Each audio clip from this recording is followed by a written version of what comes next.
Bapak Ibu yang diberkati Tuhan, kita akan mulaikan saja dengan pujian kita, dengan pengagungan kita, sebab Tuhan kita Tuhan yang besar ya, Tuhan yang baik, bahkan Dia memberikan keselamatan kepada kita ya. Jadi keselamatan adalah nilai yang luar biasa yang Tuhan berikan kepada kita ya, bahkan sesuatu yang tidak bisa dikerjakan oleh manusia, dan Kristus mengerjakannya bagi kita.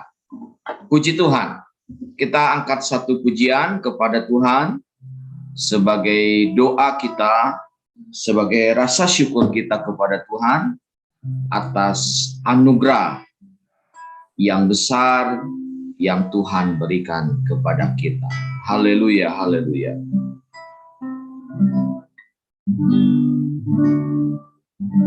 Haleluya. Puji Tuhan. Bapa, Kau setia.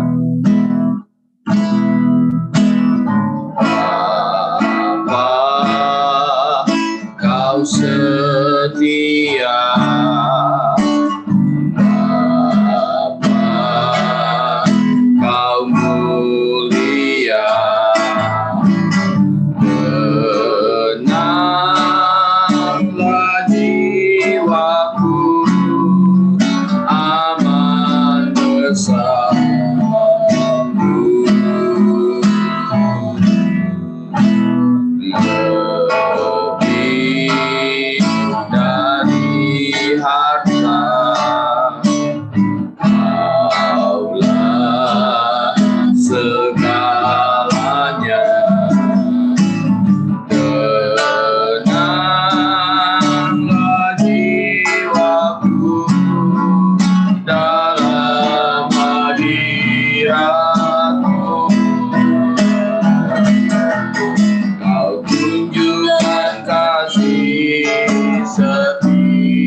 Terima kasih Kau setia bagi kami.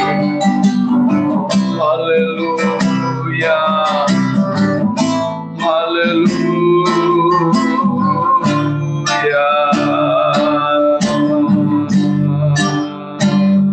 Terima kasih Bapa, Kau setia. Haleluya, haleluya.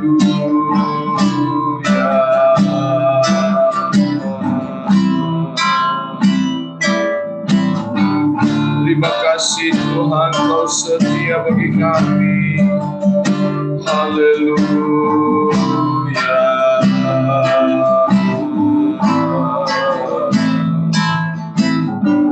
Terpujilah nama-Mu yang agung dan ajaib. Haleluya, haleluya, haleluya.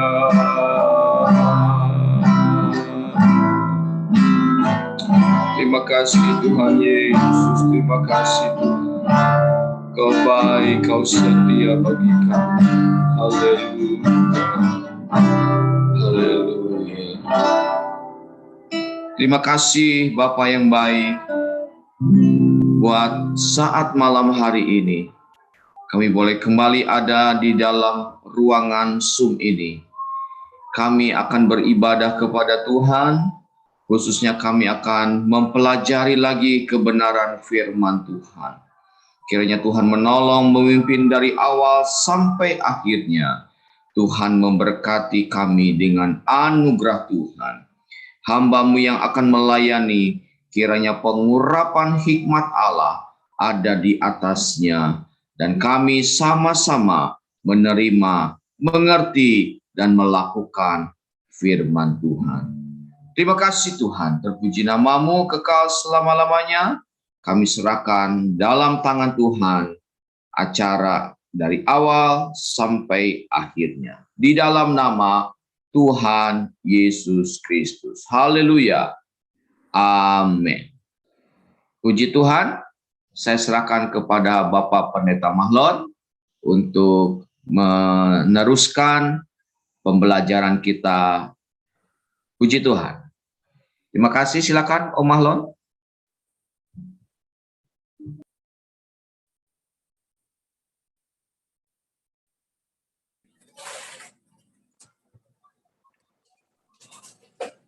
Puji Tuhan. Selamat malam dan salam sejahtera bagi kita semua. Terima kasih kepada Bapak Pendetaan yang memberikan waktu dan kesempatan bagi kita bersama-sama pada malam hari ini untuk membahas kembali pengakuan iman Gereja Pantekosta di Indonesia. Kita sudah membahas butir ke-7 ya. Nah, sekarang kita akan lanjutkan pokok pembahasan kita, yaitu tentang keselamatan, ya, tentang keselamatan. Kemarin saya sudah menyampaikan bagaimana kehidupan manusia yang berdosa membutuhkan juru selamat. Dan oleh karena kasih Allah, maka Allah mengaruniakan Yesus bagi kita, sebab Dialah yang menjadi juru selamat bagi setiap orang. Dialah Tuhan dan juru selamat bagi setiap orang yang percaya kepada Tuhan. Nah, kemudian asas-asas untuk keselamatan itu adalah pertama kita sudah membahas, yaitu dengan iman. Ya, kita harus beriman, kita harus percaya menerima Yesus sebagai Tuhan dan juru selamat. Saya sudah menyebutkan kemarin ayat-ayat yang mendukung tentang iman dan percaya kepada Yesus. Dan tidak hanya kita beriman dan percaya, tetapi juga berikutnya dikatakan kita harus bertobat. Ya, bertobat. Bapa Allah menghendaki supaya manusia harus bertobat. Kenapa? Karena Allah sudah menetapkan satu hari di mana Tuhan akan menghakimi semua manusia dan akan menjatuhkan hukuman sesuai dengan perbuatan yang dilakukan manusia selama ada di dalam dunia. Itu sebabnya kita harus bertobat. Tidak hanya percaya, tetapi kita nyatakan iman dan percaya kita melalui pertobatan. Manusia akan mengalami kutuk atau penderitaan dan terpisah dari Allah untuk selama-lamanya, dan tidak ada jalan lain kecuali bertobat. Jadi tidak ada jalan lain untuk kita bisa datang kepada Tuhan untuk menerima keselamatan selain kita harus bertobat. Ya, mari saya sudah jelaskan, bertobat artinya berputar, berbalik kembali dari dosa kepada Allah.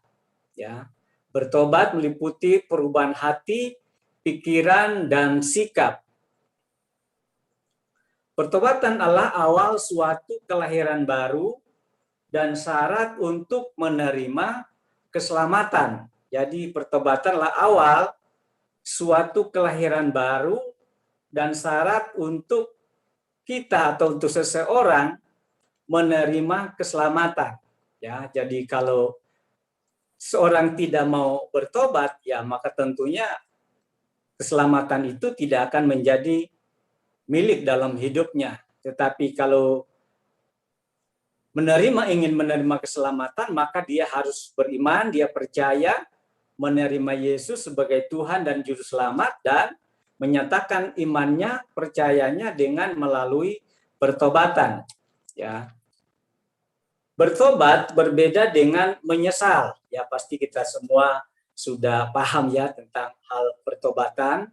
Kalau menyesal hanya menyadari kesalahan dan dosa yang telah dilakukan, ya, tetapi tidak mau berbalik, tidak mau meninggalkan dosa itu. Nah, itu orang yang hanya menyesal, tahu akan kesalahannya, tahu dosanya, tetapi tidak bertobat, hanya menyesal. Ya, contohnya sama seperti Yudas, ya, Yudas Iskariot. Setelah menyadari kesalahannya, ya, menyadari apa yang telah dilakukannya, tetapi Yudas, kata firman Allah, dia tidak mau bertobat, ya, tidak mau bertobat. Berbeda dengan Petrus. Petrus ketika menyadari kesalahannya, ya, maka Petrus kemudian menyesal dan bertobat dari kesalahan itu. Sehingga pada akhirnya kita bisa melihat bagaimana kemudian kehidupan Petrus dipakai oleh Tuhan dengan luar biasa. Karena apa? Dia menyatakan penyesalannya, pertobatannya, dengan meninggalkan segala hal perbuatan yang tidak berkenan kepada Tuhan. Nah, orang yang sudah bertobat harus menyerahkan diri dalam pimpinan Allah atau menyerahkan diri untuk dipimpin oleh kuasa Roh Kudus. Ya, sebab kalau kita tidak dipimpin oleh kuasa Roh Kudus, maka tentunya gampang atau mudah untuk seseorang kemudian kembali melakukan hal-hal yang tidak baik atau hal-hal yang jahat. Ya, itu sebabnya kita membutuhkan kuasa Roh Kudus, sebab hanya dengan Roh Kudus yang dapat memampukan kita untuk melakukan apa yang menjadi kehendak Allah. Ya, kemudian pertobatan itu dinyatakan bahwa melalui baptisan air, seorang yang percaya, beriman, kemudian dia bertobat dan dia menyatakan pertobatannya dengan memberi diri untuk dibaptis, ya, sebagai bukti, sebagai tanda bahwa dia percaya menerima Yesus sebagai Tuhan dan dia telah meninggalkan segala dosanya melalui baptisan air. Ya, nah itu bagian kedua dari pokok-pokok dasar keselamatan, ya, atau asas-asas keselamatan yang dituliskan dalam Alkitab. Kemudian yang selanjutnya adalah asas berikutnya adalah kelahiran baru. Ya, kelahiran baru. Apakah yang dimaksud dengan kelahiran baru? Alkitab mendefinisikan kelahiran baru sebagai berikut. 1. suatu kejadian yang baru. Jadi ketika kita percaya, bertobat, maka kita harus menjadi ciptaan baru seperti di dalam 2 Korintus 5 ayat 17. Ya, lihat 2 Korintus 5 ayat 17. Di sana dikatakan, siapa yang ada dalam Kristus, ia adalah ciptaan baru, yang lama sudah berlalu, sesungguhnya yang baru sudah datang. Ya. Jadi kelahiran baru atau lahir dari Allah, ya, di mana dikatakan bahwa suatu kejadian yang baru. Kemudian yang berikut, yang dimaksud dengan kelahiran baru adalah lepas dari mati menuju hidup.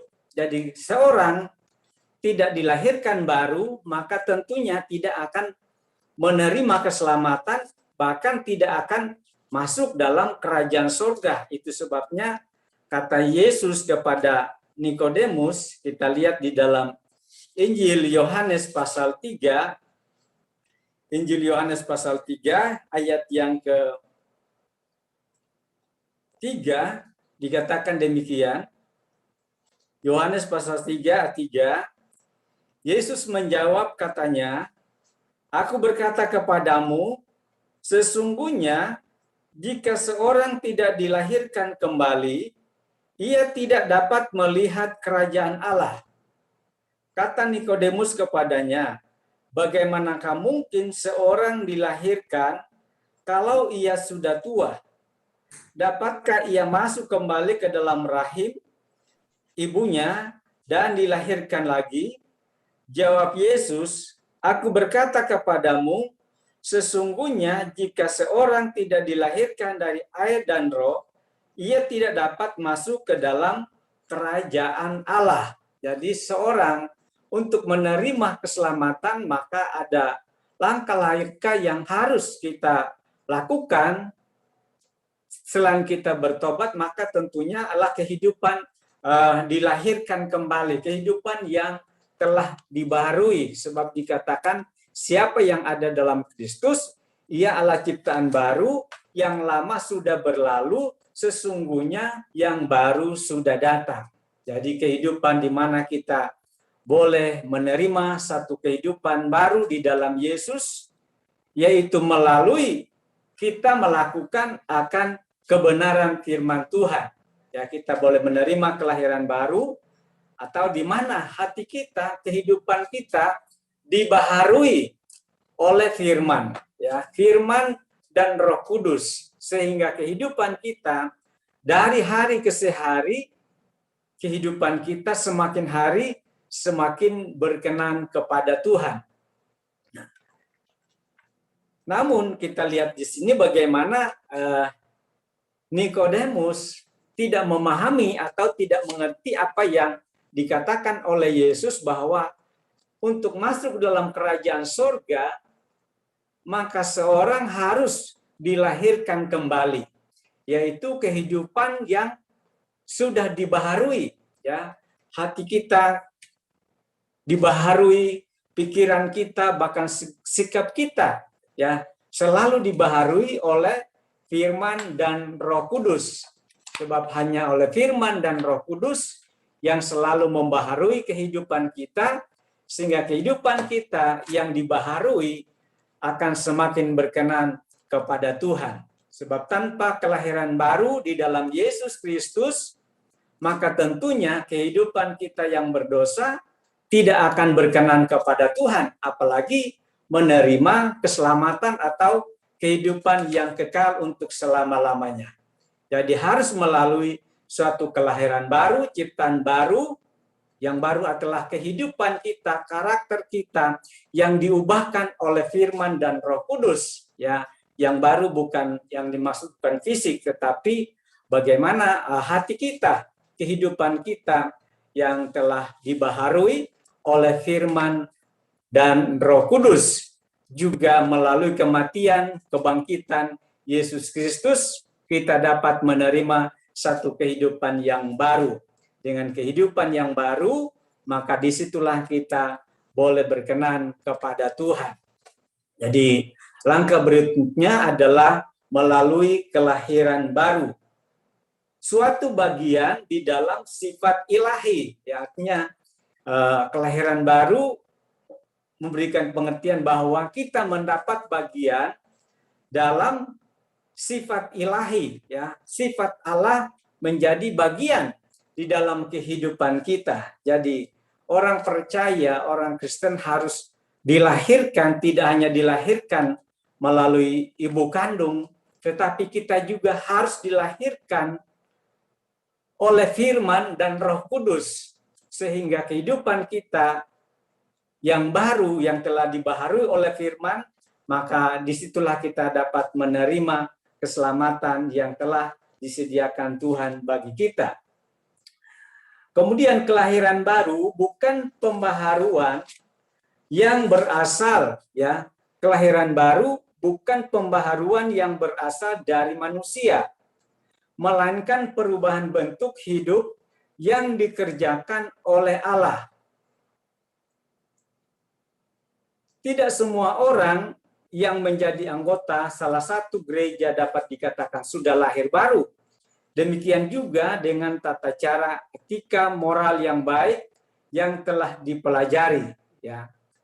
Baptisan air bukan kelahiran baru. Ya. Tetapi ada ayat yang mengatakan bahwa melalui baptisan air maka kita juga hati kita disucikan. Ya, disucikan bukan dengan air baptisan yang diterima oleh seseorang ketika ia dibaptis, tetapi melalui baptisan air, di situ juga kita dapat menerima satu kehidupan di mana hati kita dibaharui oleh Tuhan. Kemudian dikatakan kelahiran baru bukan perbuatan baik, ya, yang kita lakukan, tetapi kelahiran baru adalah kelahiran yang dikerjakan oleh firman Allah yang hidup, ya, itu di dalam 1 Petrus 2 ayat 23. 1 Petrus 1 ayat 23 di sana dikatakan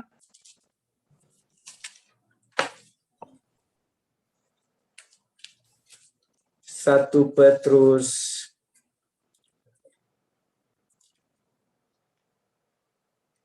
1 ayat 23 dikatakan demikian, karena kamu telah dilahirkan kembali bukan dari benih yang fana, tetapi dari benih yang tidak fana, oleh firman Allah yang hidup dan yang kekal. Ya, jadi kita lihat bahwa kita dibaharui, kita menerima kelahiran baru melalui kuasa firman Allah. Demikian juga melalui kuasa Roh Kudus, ya, di dalam Yohanes 3 ayat yang kelima, Titus 3 ayat yang kelima. Ya, di situ ada ayat-ayat sebagai pelengkap tentang suatu kelahiran baru. Pentingnya kelahiran baru, manusia tidak dapat bersekutu dengan Allah yang Maha Suci karena penuh dosa. Yesus mengajar apa yang dilahirkan dari daging adalah daging. Jangan engkau heran kalau aku berkata kepadamu, kamu harus dilahirkan kembali. Jadi asas-asas keselamatan adalah selain kita beriman, kita bertobat, kemudian harus menerima kelahiran baru, hidup yang dibaharui oleh firman dan Roh Kudus, atau lahir dari Allah. Sebab orang yang lahir dari Allah, maka firman Allah katakan, dialah yang dapat mengalahkan dunia. Ya, di dalam 1 Yohanes katakan, mereka yang lahir dari Allah, kapan kita lahir dari Allah? Yaitu ketika kehidupan kita mau melakukan firman Allah, kehidupan kita dibaharui dari hari ke hari, sehingga kehidupan kita boleh berkenan kepada Tuhan. Yaitu, jadi poin berikutnya adalah kelahiran baru, ya, atau dilahirkan kembali oleh firman dan Roh Kudus, agar kemudian kelahiran baru berarti lepas dari mati menuju hidup, ya. Ketika kita menerima Yesus, kehidupan kita dibaharui, maka firman Allah katakan kita sudah berpindah dari maut, dari kebinasaan kepada hidup yang kekal untuk selama-lamanya. Nah, selanjutnya, pokok berikutnya selain harus dilahirkan baru, menjadi ciptaan baru, kita juga harus menerima pembenaran, ya. Dilahirkan baru, kemudian kita dibenarkan. Ya, memang manusia tidak ada yang benar, ya. Semua manusia sudah berdosa, ya. Upah dosa adalah maut. Dikatakan sebelum kita dilahirkan kembali, kita semua bersalah di hadapan Allah. Ya, jadi kita semua berdosa, kita semua bersalah oleh karena pelanggaran dan perbuatan yang kita lakukan, yang mana selayaknya kita menerima penghukuman, ya, hukuman, tetapi oleh penebusan melalui kematian Yesus Kristus, Ia telah membayar dengan tunai, ya. Jadi kita dapat dibenarkan oleh karena iman kita kepada Yesus Kristus, maka kita menerima pembenaran, ya. Seakan-akan yang tadinya kita lah orang berdosa, tetapi ketika kita percaya kepada Tuhan Yesus, maka disitulah kita dapat menerima, kita boleh dibenarkan, ya. Dibenarkan oleh Tuhan ketika dosa kita diampuni. Jadi dalam Mazmur pasal 32 ayat 1, Mazmur 32 ayat 1, ya, dikatakan bahwa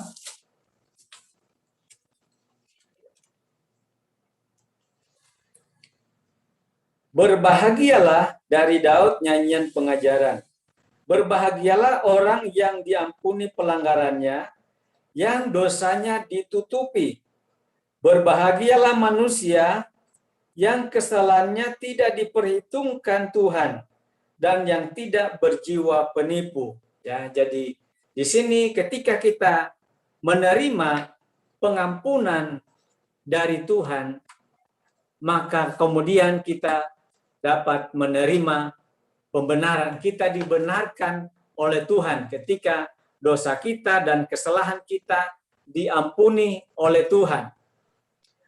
Di dalam Mazmur 103 ayat 12 kita lihat. Mazmur 103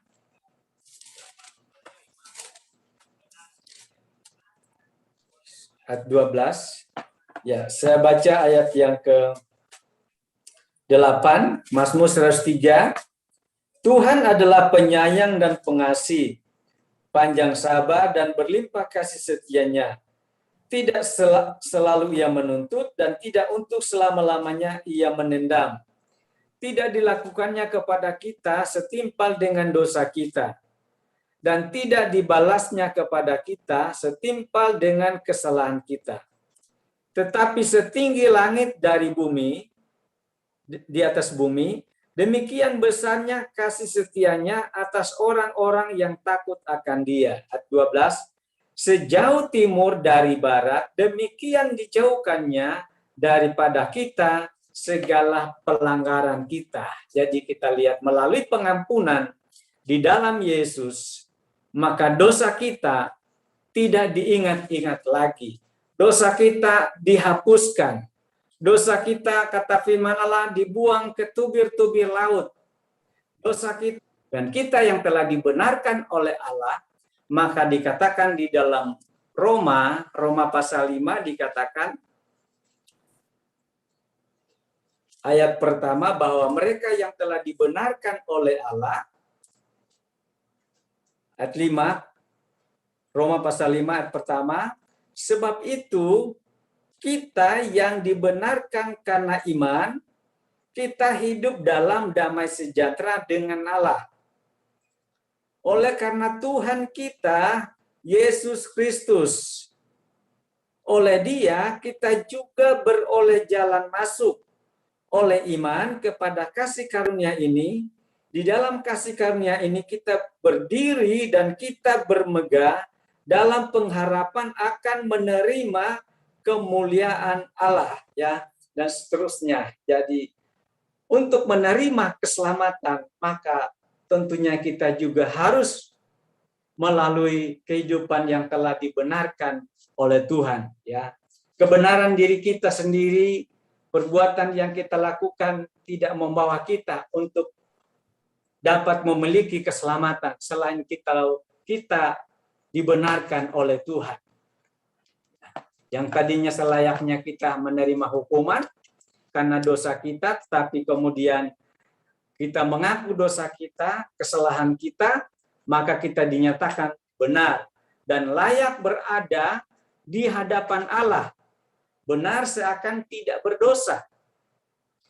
Kita dibenarkan bukan berdasarkan perbuatan baik kita, tapi kita dibenarkan oleh karena kasih karunia Allah melalui iman kita kepada Yesus Kristus, maka kita boleh menerima pembenaran. Kita dibenarkan, sekarang kita boleh hidup dalam damai sejahtera dengan Allah, hubungan kita dipulihkan oleh Tuhan, kita boleh masuk kata firman Allah, kita boleh bermegah di hadapan Tuhan. Nah, itulah yang menjadi keistimewaan orang-orang yang percaya kepada Tuhan setelah menerima kehidupan yang telah dibenarkan, ya. Jadi bukan karena kita melakukan perbuatan baik, bukan karena kita melakukan hukum Taurat kemudian kita dibenarkan, tetapi kita dibenarkan karena kita percaya kepada Yesus, ya. Jadi itu langkah selanjutnya di mana harus melalui kehidupan yang dibenarkan, pembenaran. Kemudian poin selanjutnya adalah setelah kita dibenarkan, maka sekarang adalah kita diangkat, ya, diangkat menjadi anak-anak Allah, ya. Kita dibenarkan, kemudian kita diangkat, ya, atau istilahnya diadopsi, ya. Kita menjadi diadopsi menjadi kita diangkat sebagai anak-anak Allah. Dan untuk menjadi anak-anak Allah tentunya sudah ditentukan oleh Allah di dalam Yohanes pasal 1 ayat 12, bahwa setelah kita dibenarkan, maka sekarang kita boleh atau kita diangkat menjadi anak Allah, ya, termasuk dalam keluarga Allah, mempunyai hak-hak sebagai anak Allah. Kita boleh melakukan apa yang harus kita lakukan sebagai keluarga Allah. Yohanes 1 ayat 12 dikatakan, tetapi semua orang yang menerimanya diberinya kuasa supaya menjadi anak-anak Allah, yaitu mereka yang percaya dalam namanya. Orang-orang yang diperanakan bukan dari darah atau dari daging, bukan pula secara jasmani oleh keinginan seorang laki-laki, melainkan dari Allah. Ya, ini yang saya sudah katakan tadi tentang kelahiran baru, ya, kelahiran baru di mana bukan dilahirkan oleh seorang perempuan, tetapi dilahirkan melalui firman dan Roh Kudus, melalui ketaatan kita kepada firman Tuhan. Jadi kemudian dikatakan kita diangkat menjadi anak-anak Allah. Di dalam Roma pasal 8 ayat 14. Roma 8 ayat 14 dikatakan demikian. Semua orang yang dipimpin Roh Allah adalah anak-anak Allah. Sebab kamu tidak menerima roh perbudakan yang membuat kamu menjadi takut lagi. Tetapi kamu telah menerima roh yang menjadikan kamu anak Allah. Oleh roh itu kita berseru, ya Abba, ya Bapa. Roh itu bersaksi bersama-sama dengan roh kita bahwa kita adalah anak-anak Allah. Dan jika kita adalah anak, maka kita juga adalah ahli waris. Maksudnya orang-orang yang berhak menerima janji Allah, yang akan menerimanya bersama-sama dengan Kristus, yaitu jika kita menderita bersama dengan Dia, supaya kita juga dipermuliakan bersama-sama dengan Dia. Jadi, di mana kita setelah kita menerima pembenaran, maka sekarang kita diberi kuasa, kita diangkat menjadi anak-anak Allah, di mana kita mempunyai hak ya untuk menerima janji Tuhan. Bahkan dikatakan kita dipimpin oleh Roh Allah. Ketika kita menjadi anak Allah, maka Roh Allah memimpin kehidupan kita. Dan kita berhak untuk mendapatkan janji Tuhan. Kita juga dapat berkata, ya Aba, ya Bapa. Kita boleh berseru kepada Tuhan kita, ya Aba, ya Bapa. Tidak seperti kalau pada masa perjanjian lama dikatakan jangan menyebut nama Tuhan Allahmu dengan sembarangan, ya.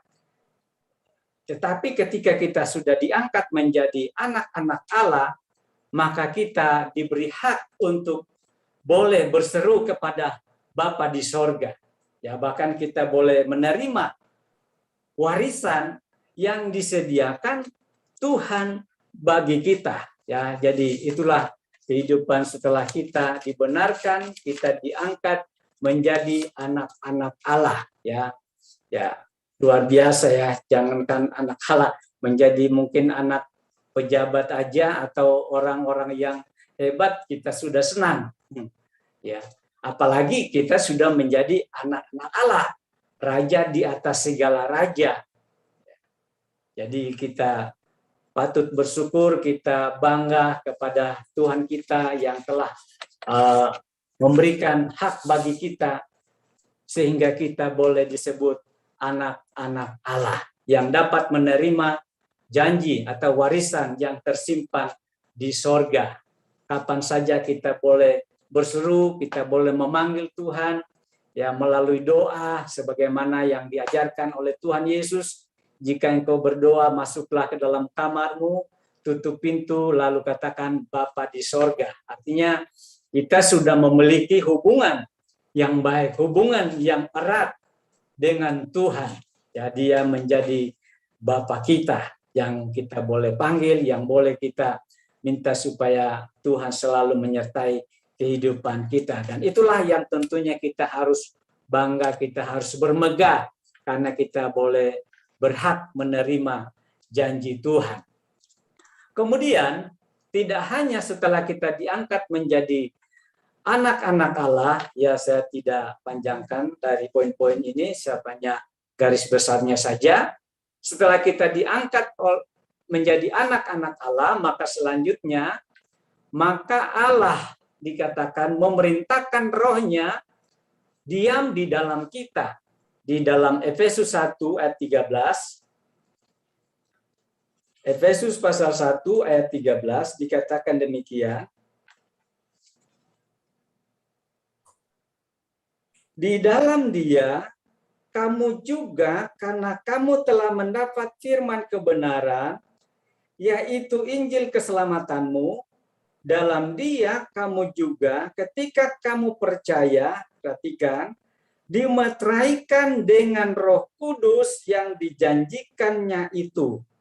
14, dan Roh Kudus itu adalah jaminan bagian kita sampai kita memperoleh seluruhnya, yaitu penebusan yang menjadikan kita milik Allah untuk memuji kemuliaannya. Ya, jadi ketika kita mendapat diangkat oleh Tuhan menjadi anak-anak Allah, maka Allah memerintahkan rohnya diam di dalam kita.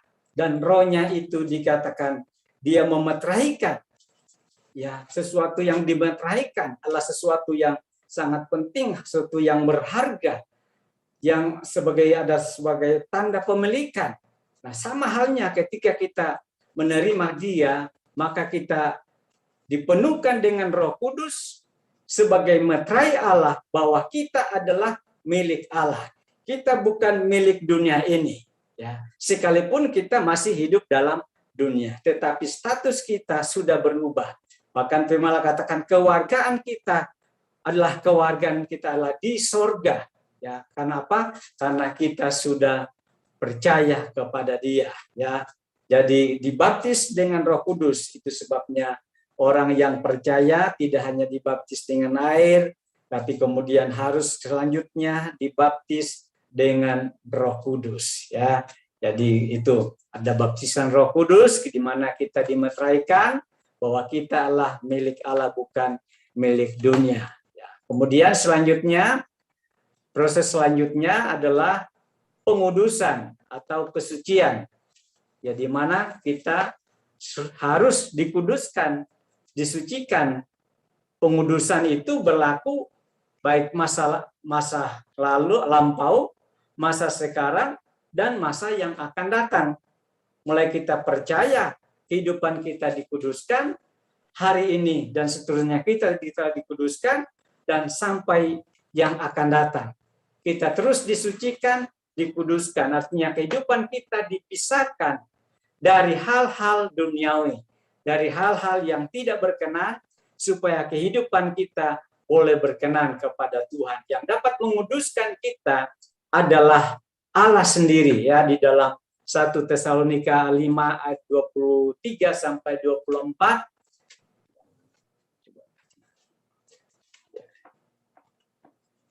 Karena Alkitabnya bacaannya kurang terang, jadi ya. Nah, di situ dikatakan, ya, 1 Tesalonika 5 ayat 23. Ya, baca. 1 Tesalonika 5. Ya, 1 Tesalonika 5 23. ayat 23. Demikian firman Tuhan. Semoga Allah damai sejahtera menguduskan kamu seluruhnya, dan semoga roh, jiwa, dan tubuhmu terpelihara sempurna dengan tak bercacat pada kedatangan Yesus Kristus Tuhan. Ya, semoga roh, jiwa, tubuh kita dikuduskan oleh Allah. Ya, jadi pengudusan atau kesucian itu penting bagi kita sebab Allah yang kita sembah adalah Allah yang kudus. Maka kehidupan kita, ya tentunya kita juga harus dipisahkan dari hal-hal yang tidak berkenan, dari dosa, ya, dari keinginan-keinginan yang jahat, dari kekerasan hati dan sebagainya.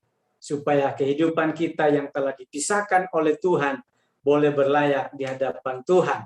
Ya, kemudian kita dikuduskan oleh firman, ya, oleh firman dan Roh Kudus. Kita dikuduskan dengan darah Yesus. Kita menerima pengudusan dari hari ke hari. Ya, karena manusia masih penuh dengan kelemahan, penuh dengan kekurangan. Sengaja atau tidak sengaja, seringkali kita melakukan hal-hal yang tidak berkenan kepada Tuhan. Tetapi ketika kita mengaku, maka firman katakan Allah itu setia dan adil, sehingga Dia akan mengampuni segala dosa kita, Dia akan menyucikan kita dengan darah-Nya. Ya, jadi itu bagian yang tentang pengudusan. Kemudian adalah ketekunan. Nah, ini udah mau habis terakhir, ya, bahwa selain kita sudah percaya menerima keselamatan, kita harus bertekun sampai Tuhan Yesus datang, walaupun melewati proses, melewati ujian, ya kita harus tetap tekun, ya, seperti Yakobus 5 ayat 1-8 bisa dibaca di sana, bagaimana kita harus bertekun seperti seorang petani. Dia harus bertekun menantikan masa tuaian. Demikian juga kita harus sabar, kita harus tekun, walaupun melewati ujian, cobaan, penderitaan di dalam kehidupan kita. Nah, kemudian selanjutnya, bagian terakhir adalah kemuliaan. Ya, kemuliaan di mana kita boleh menerima kemuliaan. Kolose pasal 1 ayat 27. Kolose 1 ayat 27. Kepada mereka Allah memberitahukan betapa kaya dan mulianya rahasia itu di antara bangsa-bangsa lain, yaitu Kristus ada di tengah-tengah kamu, Kristus yang adalah pengharapan akan kemuliaan Allah. Ya, jadi kita akan menerima kemuliaan Allah sebab Yesus membawa kita masuk kepada kemuliaan. Itu di dalam Yudas 1 ayat 24, ya sedikit lagi untuk melengkapi ayat-ayat firman Tuhan. Yudas pasal 1 ayat 24 dikatakan demikian, bagi Dia yang berkuasa menjaga supaya jangan kamu tersandung dan yang membawa kamu dengan tak bernoda dan penuh kegembiraan di hadapan kemuliaannya. Allah yang Esa, Juru Selamat kita oleh Yesus Kristus Tuhan kita, bagi Dia adalah kemuliaan, kebesaran, kekuatan, dan kuasa sebelum segala abad, dan sekarang dan sampai selama-lamanya. Ya, jadi kita lihat di sini bagaimana Yesus yang punya segala kuasa, yang membawa kita kepada kemuliaan yang kekal. Dia membawa kita dengan penuh kegembiraan agar kita tidak tersandung. Ya, supaya apa? Supaya kita dapat menerima kemuliaan yang kekal untuk selama-lamanya. Ya, saudara-saudara yang dikasih Tuhan, lalu ayat terakhir 1 Yohanes, ya. 1 Yohanes pasal yang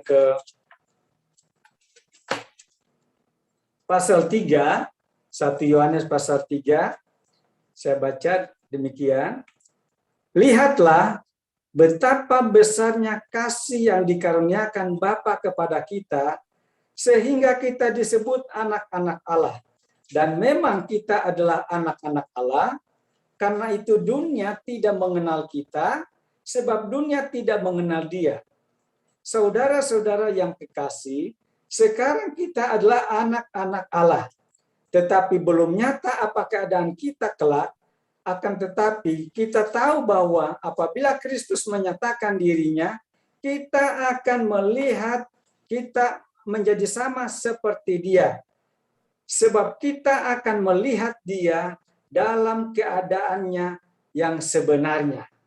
Ya, jadi kita adalah anak-anak Allah, kita harus bertekun sampai pada akhirnya. Nanti kemudian kita akan melihat kemuliaan Allah. Kita akan melihat Dia muka dengan muka. Ya, itulah keselamatan yang kekal untuk selama-lamanya, di mana kita boleh bersama dengan Tuhan. Ya, nah, itu sebabnya malam hari ini kita yang mungkin malam hari ini kita mungkin ragu tentang keselamatan kita, tapi mari kita teguhkan hati kita, iman kita, supaya keselamatan yang telah dikerjakan oleh Yesus melalui iman kita padanya tidak akan menjadi sia-sia. Mungkin orang lain yang belum tahu, mari kita kabarkan kabar keselamatan kepada semua orang supaya mereka juga boleh melihat kemuliaan Allah yang kekal untuk selama-lamanya. Puji Tuhan, malam hari ini saya tidak panjangkan pembahasan butir ke-7 pengakuan iman Gereja Pantekosta di Indonesia. Masih banyak kekurangan-kekurangan, tapi biarlah Tuhan yang menyempurnakan di dalam setiap hati kita dengan firman Allah yang kita sudah dengar dan oleh Roh Kudus. Puji Tuhan, saya kembalikan kepada Bapak Pendeta Andreas.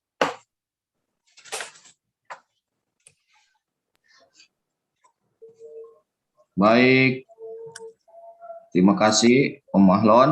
Pak Mahlon sudah menerangkan ya bagian-bagian dari keselamatan itu. Puji Tuhan, satu keyakinan kita semua diselamatkan karena Kristus dan kita percaya kepada Kristus. Puji Tuhan. Bapak Ibu, apakah ada yang ingin ditanyakan atau ingin disampaikan? Silakan, saya memberikan waktu kepada Bapak Ibu. Mungkin ada yang ingin ditanyakan, boleh. Ada masih beberapa waktu, beberapa menit ke depan. Mungkin ada yang mau ditanyakan kah, Bapak Ibu, dari pelajaran tentang keselamatan ini ya. Walaupun singkat, tetapi inti-intinya kita bisa pelajari bersama. Boleh nanya enggak? Ya, silakan Ibu Klemi. Maaf ya, off cam. Yang pertama, untuk keselamatan, waktu minggu lalu ya, saya dengar kita percaya kita pasti selamat. Bagaimana dengan adanya perkembangan bahwa pengajaran bahwa sekali selamat udah selamat selama-lamanya. Kemudian bagaimana penerapannya pada pada pelajaran tabernakel kalau saya tidak salah. Itu yang diukur dari bagian yang kudus. Bagian yang di halaman enggak. Jadi bagaimana keselamatan itu ya? Itu aja. Terima kasih.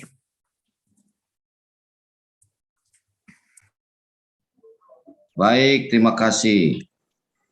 Silakan Pak Mahlon, langsung dijawab. Udah buka mic soalnya. Ya, Tuhan ya. Jadi mungkin pertanyaan, apakah mungkin menjadi terhilang setelah seorang diselamatkan? Maka tentunya jawabannya adalah mungkin ya. Kalau keselamatan itu tidak dikerjakan.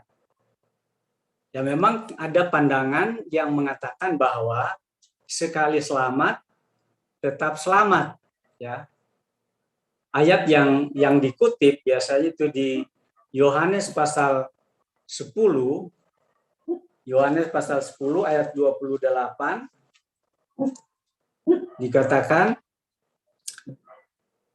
dan aku memberikan hidup yang kekal kepada mereka, dan mereka pasti tidak akan binasa sampai selama-lamanya.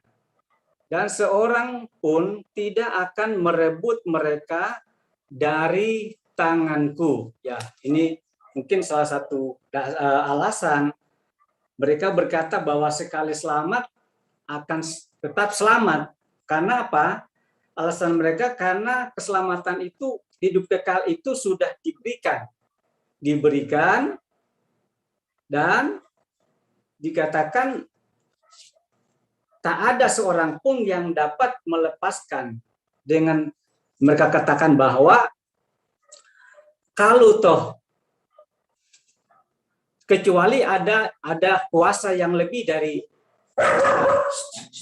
kuasa Tuhan Yesus. Ya, kalau ada yang lebih ya mungkin. Tapi mereka bahwa tidak ada kuasa yang sehingga keselamatan itu sekali selamat tetap selamat. Ya. Kecuali ada kuasa yang lebih besar yang merebut mereka di tangan Yesus, ya maka tentunya keselamatan itu akan hilang. Tetapi bagi kita, ya kita harus mengerjakan kita harus mengerjakan keselamatan itu. Sebab kalau kita tidak mengerjakan keselamatan itu, ya akan tentunya akan hilang, ya. Ya, dari poin yang pertama, kalau yang poin yang kedua, dari yang pertama apa sudah jelas? Yang kedua. Ya. Ya. Itu kalau menurut ini, kalau doktrin kita GPDI gimana ya? Ya, kalau doktrin kita GPDI, ya tentunya keselamatan itu akan hilang seperti dalam pengakuan iman yang kita sudah sebutkan. Saya baca Kami percaya keselamatan orang berdosa, roh, jiwa, tubuh oleh anugerah dan iman kepada Tuhan Yesus Kristus, dan semua orang percaya harus mempertahankan keselamatan, kekudusan, kesetiaan, dan apabila tidak memeliharanya, keselamatan itu dapat hilang.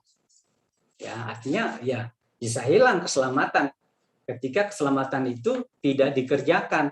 Sebab ada banyak contoh dalam Alkitab, orang-orang yang tadinya sudah percaya kepada Tuhan Yesus, tetapi akhirnya jatuh ke dalam dosa dan mereka murtad. Nah, itu juga banyak dituliskan di dalam kitab Ibrani, supaya dikatakan jangan kita melepaskan kepercayaan kita, ya. Tapi kita harus kerjakan, kita harus pertahankan.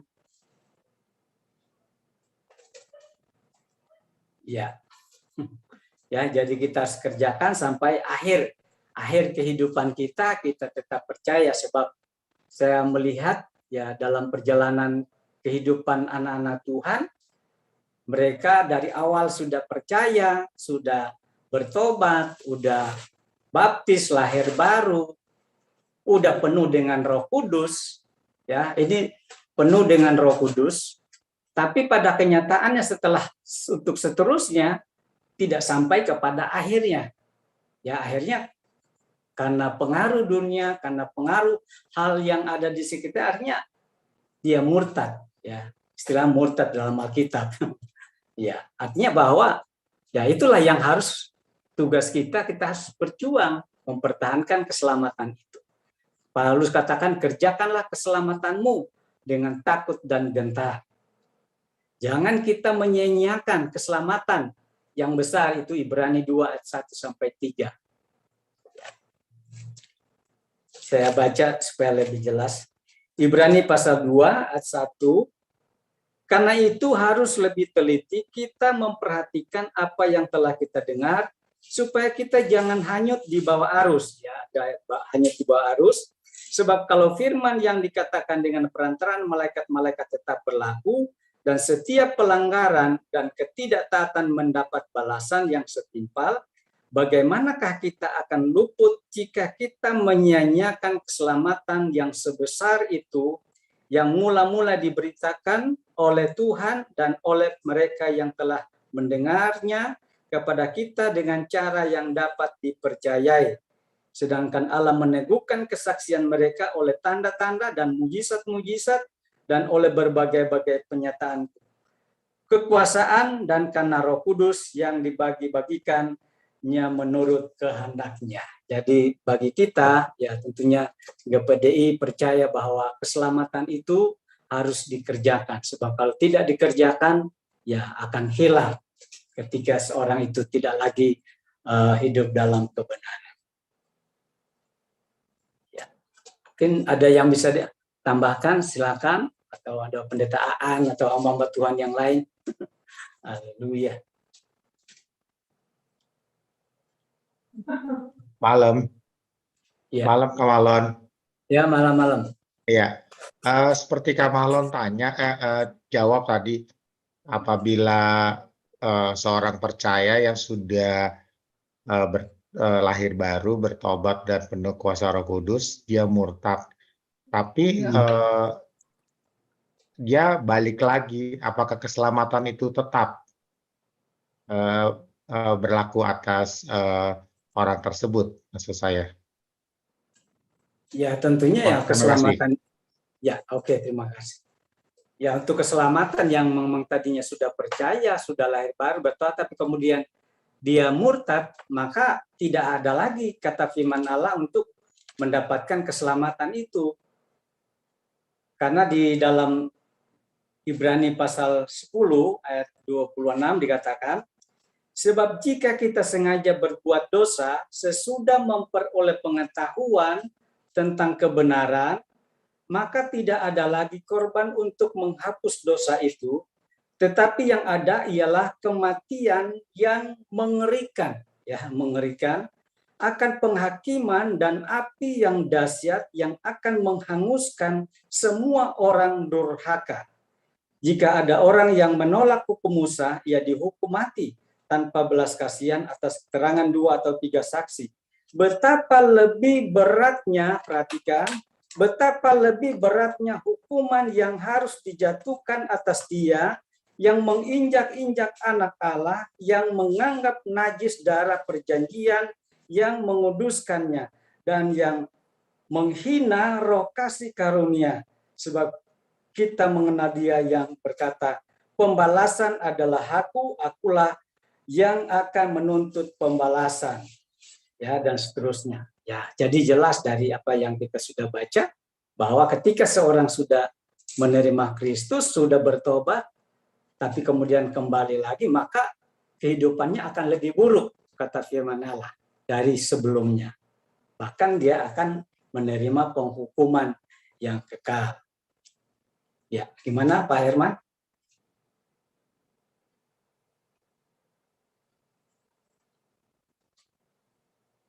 Ya, halo.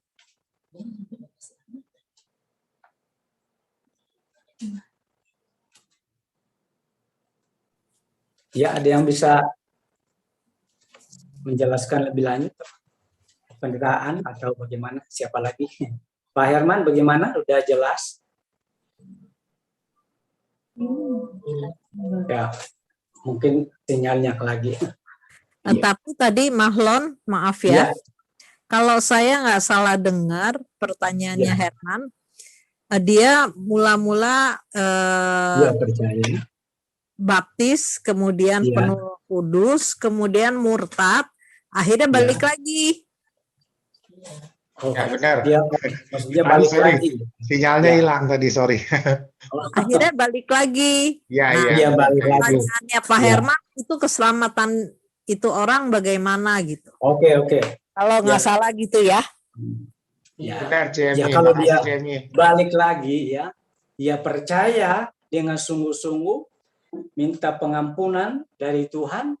Saya percaya Tuhan dia adalah hakim yang adil. Ya, saya tidak dapat mengatakan bahwa dia akan selamat, tapi Tuhan yang menjadi hakim yang adil yang akan memberikan keputusan. Ya, apa dia mau masuk surga atau masuk surga ya nggak dapat upah apa-apa. Iya. Kalau dia berbalik lagi dengan sungguh-sungguh ya pasti diterima. Ya, seperti anak yang hilang. Ya, dia sudah meninggalkan bapaknya, tetapi kemudian dia kembali, ya masih diterima. Tapi ya kalau masih ada kesempatan, tapi kalau sudah tidak ada kesempatan, kalau Tuhan sudah mengeraskan hatinya melalui perbuatan yang dilakukan, maka tak akan ada lagi untuk bisa kembali kepada Tuhan kalau sudah hatinya dikeraskan oleh Tuhan oleh karena kelakuan atau perbuatannya yang tentunya tidak berkenan kepada Tuhan. Ya, itu saja yang Bapak bisa tambahkan. Ada yang masih bisa memberikan penjelasan? Makasih, sorry. Makasih. Ya, apa namanya, Pak Herman, saya dan semua bapak-bapak, ibu-ibu, karena ini pelajaran penting ya. Ini saya dengar soal keselamatan ini bagus banget gitu. Ya, ini menjadi topik favorit juga. Ini dikatakan orang yang sudah percaya, penuh dengan Roh Kudus, kemudian murtad, kemudian balik lagi. Mari kita fokus dulu di kata murtad. Orang kalau udah murtad nggak mungkin balik. Iya. Ingat ya, kalau dia balik berarti belum murtad itu. Kalau dia sampai murtad, dia jadi penentang Tuhan. Dia menginjak-injak darah perjanjian itu seperti dikatakan Bapak Mahlon tadi di dalam Ibrani itu. Jadi kalau orang murtad nggak ada kata balik itu. Ya, kalau dia sampai masih balik seperti anak yang terhilang itu belum kategori murtad gitu. Cuma terhilang balik lagi gitu kan. Walaupun banyak penderitaan yang harus dialami, tetapi kalau bilang murtad dia jadi penentang Tuhan. Ya kan? Nah, sama seperti juga dia menentang Roh Kudus seperti dikatakan oleh dalam Injil kan, Yohanes, bahwa Roh Kudus itu menginsafkan dunia akan dosa. Nah sekarang bagaimana Roh Kudus akan menginsafkan seseorang yang sudah murtad itu karena dia itu sudah menjadi penentang Roh Kudus nggak bisa insafkan lagi gitu. Karena dia jadi penentang Roh Kudus, dia menginjak-injak darah perjanjian itu. Nah, jadi kata murtad itu bukan hal yang gampang dan itu ringan gitu. Itu sangat berbahaya itu. Ya, kalau dia sampai berbalik, nah itu mungkin awalnya belum murtad, dia baru menghilang. Kemudian dia balik lagi, Tuhan masih terima. Tapi kalau sudah kata murtad, itu dikatakan di dalam Ibrani berapa itu 10 ayat sebelum ayat 3637 dikatakan kan, tetapi orangku yang benar akan hidup oleh iman dan apabila ia mengundurkan diri. Coba mungkin cari ayatnya itu. Ibrani 10 ayat 3637. Orangku yang benar akan hidup oleh iman dan apabila ia mengundurkan diri maka aku tidak berkenan kepadanya. Wow. Sudah mengundurkan diri, sudah murtad. Nah, kalau kata itu sangat jahat itu ya, murtad, mengundurkan diri jadi penentang Tuhan. Gitu. Tapi kalau orang masih berbalik dan dia jauh dari Tuhan tadinya kemudian masih berbalik, itu belum kategori murtad. Ya masih boleh diselamatkan gitu kan dengan dia mengaku dosanya gitu kan. Dan kemudian yang tadi ditanya oleh Ciemi mengenai di akhir zaman itu ada yang masuk klasifikasi halaman, klasifikasi ruang kudus. Kemungkinan orang yang percaya yang memiliki dua kualitas. Ya, kualitas orang yang penuh dengan Roh Kudus, kualitas orang yang tidak penuh Roh Kudus. Dan sekarang mulai terjadi dan mulai kelihatan di YouTube kan, orang menentang itu, orang menyembah ditentang, orang berseru ditentang, orang penuh dengan Roh Kudus ditentang. Nah, ini akan ada dua kualitas di akhir zaman, akan terjadi seperti itu, ya. Bukan mereka tidak selamat, tetapi mereka akan menghadapi zaman antikris. Mereka ada di halaman yang tidak boleh diukur, ya. Yang diukur adalah yang di ruang Maha Kudus dan ruang kudus. Nah, kira-kira seperti itu. Baik, terima kasih Pak Masri buat Terima penjelasannya. kasih Pak Masri dan Pak Mahlon. Ya, karena ini penting sekali, penting banget soal penting. murtadnya, soal keselamatan. Ini pelajaran bagus ini. Jadi oleh sebab itu mesti tegas di sini pelajarannya. Ya, jadi orang yang murtad itu betul-betul udah parah banget itu, ya, udah parah. Karena Alkitab sendiri berkata bahwa kalau ia mengundurkan diri, aku tidak berkenan. Nah, mengundurkan diri seperti apa tuh? Ya itu mungkin dia menginjak-injak darah perjanjian, dia menentang Roh Kudus, dia menentang Tuhan. Nah, itu kategori murtad itu. Jadi saya cuma usul ya boleh juga sekali-sekali dibahas pelajaran tentang murtad itu. Ya, bagus. Amin. Itu topik khusus. Tapi kalau orang murtad itu atau gimana itu memang sudah ditentukan Tuhan atau memang pengaruh dari luar, Mas Sri? Tuhan tidak pernah menentukan orang untuk dia tidak diselamatkan. Cuma Tuhan selalu di dalam Alkitab selalu memakai bahasa Tuhan mengetahui. Jadi jauh ke sana, jauh ke depan Tuhan sudah mengetahui siapa-siapa yang akan selamat, siapa-siapa yang tidak gitu. Tapi Tuhan menghargai kehendak bebas kita. Kita mau ke kiri atau kita mau ke kanan itu terserah kita, tapi yang penting Tuhan sudah kasih firman. Kalau you ikut aku, you akan selamat, you bahagia, you damai sejahtera. Nah, ikut dunia mungkin awalnya enak, tetapi menuju kepada kebinasan. Terserah pilihan Anda. Jadi Tuhan tidak menentukan. Tuhan tidak menentukan orang untuk masuk di dalam neraka, tetapi Tuhan memberikan pilihan bahwa kalau boleh semua orang boleh bertobat dan diselamatkan. Ya begitu. Oke, terima kasih. Ya. Sama-sama. Ayo, yang lain mungkin Pak Mahlon udah siap nih. Bagus nih, topiknya bagus sekali.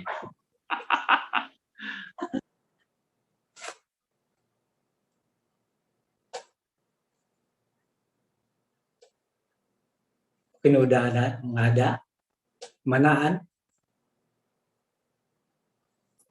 Baik, kalau sudah tidak ada, terima kasih buat Bisa di WhatsApp tadi.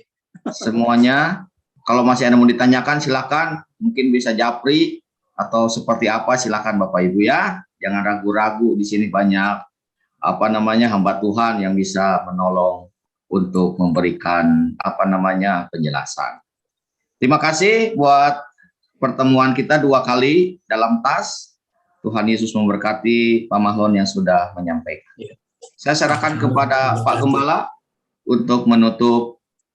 Terima kasih, silakan Om.